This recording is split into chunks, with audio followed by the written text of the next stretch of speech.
There's a fun story in this, also a big, albeit vague, question. How come the statistical and financial issues of Africa, the ones that have us hurtling for the hills, are also human ones to float our souls?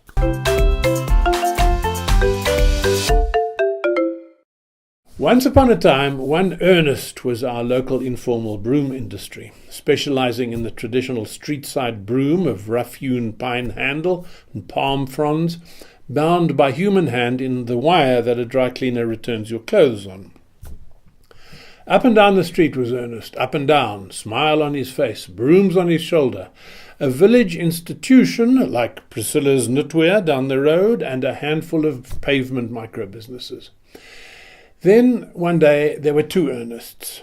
You had to blink. Ernest's brother had joined the sales force. Later, another brother, Prince, and another. Not all mistakably identical, but all unmistakably family. Where once was conversation of sorts, now there's daily restatement of, "I don't need another broom yet, thank you," plus a declining of invitations to a guided tour of the newest multicoloured Chinese broom.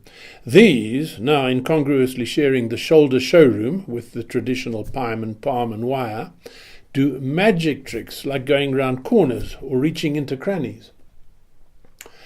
On Tuesday I was stationary on the quietest corner, bolting a hasty supermarket samosa, when a shoulder load of brooms hovered forth. Ah, my moment. I resuscitate the lost conversation. I say, "Hello, Ernest."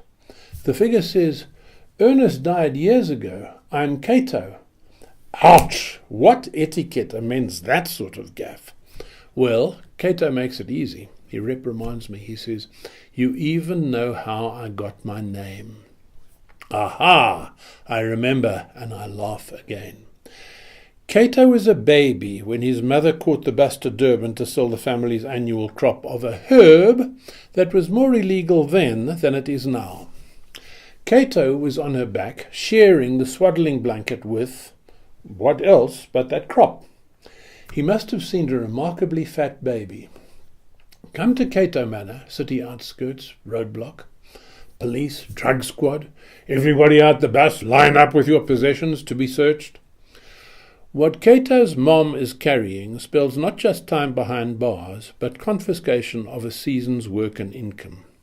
The snatching of the family meal ticket. Lo, hot in the sun, Cato gives voice. History does not record whether his oratory was encouraged by maternal action. History does know that he made a hell of a racket until a sergeant lost his cool and he barked Zulu words to the effect, "Get that baby far away fast." Cato's mum didn't hang around. With Cato in his cushioning, she retreated out of sight. Back at home, such was the appreciation that the baby's name was changed to Cato. My Tuesday update tells me that we now have 7 broom dealer brothers, including Professor and Member. Professor says that Member is member because he is a member of the broom people. I say that must make Professor the professor of brooms. He disclaims that. I inquire whether 7 outlets in one strip might classify as overkill. Might there be new markets in other shopping centres that have different surfeits, like fly nets or black bin liners? Response is instant. If we go to other people's places, there can be fighting. That explains that. There follows a counting of the next generation. All the brothers have children. Cato has 7, which is evidently a more modest contribution than Prince's. I think arithmetic, and I worry a tad. As an economic model, management consultancy may be advised. And yet, all these faces are smiling. No kids are reported starved.